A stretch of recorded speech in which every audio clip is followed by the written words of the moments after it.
Hey everyone, ever find yourself staring at an empty bank account just days after getting paid, wondering where it all went? You're not alone. Today we're diving into a life-changing guide that's going to transform your relationship with money, turning those "where did it all go" moments into "I got this" victories. In this video, I'll walk you through 8 simple steps that will not only secure your financial future, but also make your money management effortless and stress-free. From building an emergency fund that acts like your financial safety net to mastering the art of investing without breaking a sweat, we've got it all covered. And if you've ever ended your day regretting impulse purchases, like that pair of trendy headphones or that quirky lamp that seemed like a good idea at the time, you'll definitely want to stick around. I'm going to show you how to automate your finances so that every dollar is smartly assigned a job, leaving you free to enjoy life without the usual money worries. Get ready to unlock the secrets to financial freedom and discover surprising signs that you're wealthier than you think.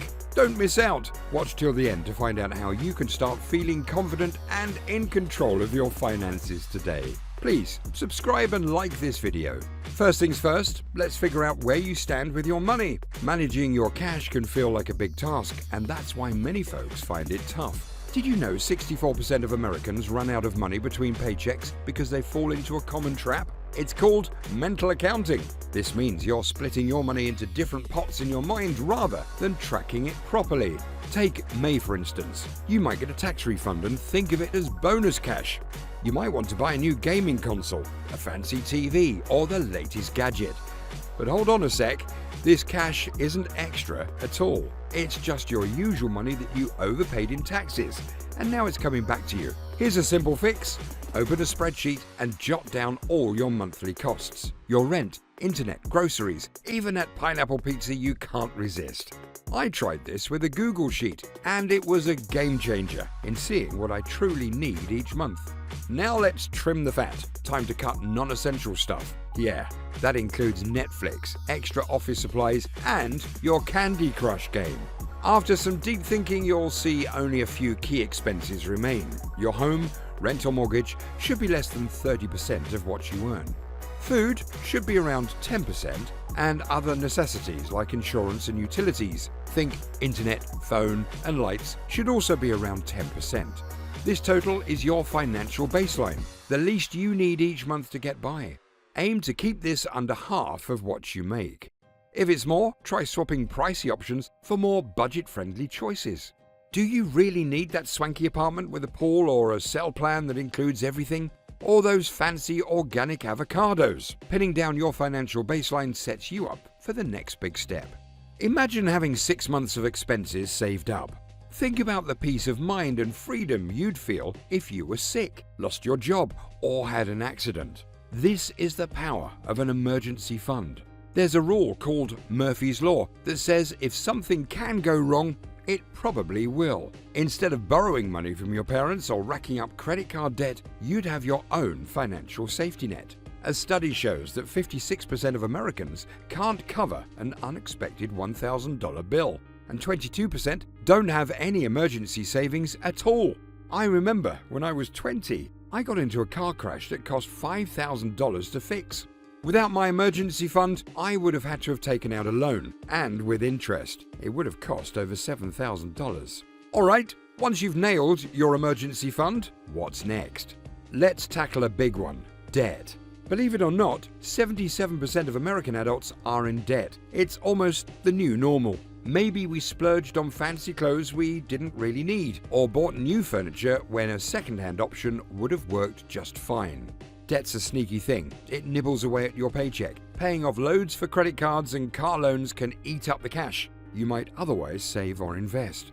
Forget about skimping on avocado, toast, or your favorite iced coffee. Focusing on clearing high-interest debt can save you a boatload in interest and fees down the line. Picture this, you owe $6,500 on a credit card with a whopping 19.5% interest rate. If you only make the minimum payment of $130 each month, it'll take you 8 years to clear it, and it'll cost you an extra $6,000 in interest. Ouch! So how do you smash this debt fast? You've got 2 strategies. One is the avalanche method. where you pay off debts with the highest interest rates first, like those nasty credit cards or high-rate car loans. It's the most cost-effective way to get out of debt. Or you could go with the snowball method. It's all about the mental win. Here, you start with the smallest debts first, clearing them quickly. This gives you a series of victories that can motivate you to keep at it. When I got serious about ditching my debt, I put everything into a Google spreadsheet. I listed each debt, how much I owed, and the interest rates. Every payment I made, I'd update it. Seeing those numbers drop was a huge motivator. After you've tackled high-interest debts, you'll find your budget breathes a little easier. But hold on, there's more to do. Now let's talk investing. Forget the flashy screens and frantic day trading. Investing can be straightforward once you grasp the basics. Einstein called compound interest the eighth wonder of the world. If you know how to work it, it works for you. If you're not already investing, you're basically losing money. Historically, the stock market grows at about 10% a year. That means your money could double every 10 years without you lifting a finger. Let's dive into some eye-opening numbers. If you start investing $6,000 each year from when you're 25 until you're 65 and earn a 10% return each year, guess what? You'll end up with over $2.7 million. But if you just stash that cash under your mattress, you'd only have $240,000. That's a massive difference that could really change your life. Now, which investment account should you start with? A regular brokerage account, a 401k, an IRA, an HSA? Choosing the right one is key to maximizing your returns and keeping your taxes low. For most folks, the 401k is a great starting point. It's a retirement plan from your job that might match what you put in, literally free money. Let's say your company matches your contributions up to 3% of your $90,000 salary. That's $2,700 just handed to you. If you put 10% of your salary into this plan, you'll pay taxes on $80,000 instead of $90,000, saving a chunk of change right there. After grabbing all the match you can from your 401k, look at putting money into a Roth IRA. The cool thing about a Roth IRA is you pay taxes on the money before you put it in, but then you never pay taxes on the growth or withdrawals. Plus, you can pull out what you put in any time without penalties. Once your retirement accounts are set up, consider investing in a regular taxable brokerage account. While it doesn't offer specific tax breaks like the others, it's a solid option for any extra money you want to grow. I tend to put my money into low-cost mutual funds and just let it grow. When you invest for the long haul, you don't need to sweat the daily, weekly, or even monthly market swings. Just set your investments, check on them semi-annually, and relax. However, dealing with the market's ups and downs isn't everyone's cup of tea. Over the past year, it's been a rocky ride. But here's where many slip up. They try to time the market, pulling out money when it drops, hoping to hop back in at the perfect time. This is a risky move and often leads to missing out on significant gains. There are two big issues with trying to time the stock market. First, no one can predict whether it will go up or down, not even the experts. In fact, economists have predicted many more crashes than have actually happened. Second, even if you manage to pull your money out when prices are high, you've got to be just as lucky when you decide to jump back in. Nailing the perfect moment twice is nearly impossible. A smarter way, proven by loads of data, is to invest a consistent amount every month, no matter what the market's doing. Imagine you invest $200 in Apple stock every month for 5 years. By putting in the same amount regularly, you'll end up buying more shares when prices are low and fewer when they're high. Once you've set your investing strategy, let's talk about life and time, the most precious thing we have. Every minute counts because once it's gone, you can't get it back. In economics, they call this the opportunity cost. The time you spend on one thing is time you can't spend on something else. Take your weekends, for instance. You could spend 3 hours cleaning or use those hours to work on a side hustle. If your side hustle earns you $90 in those 3 hours and you can pay someone $30 to clean, you're way ahead financially by focusing on the side hustle. Over time, this extra cash can be invested to grow and buy you even more time to enjoy life.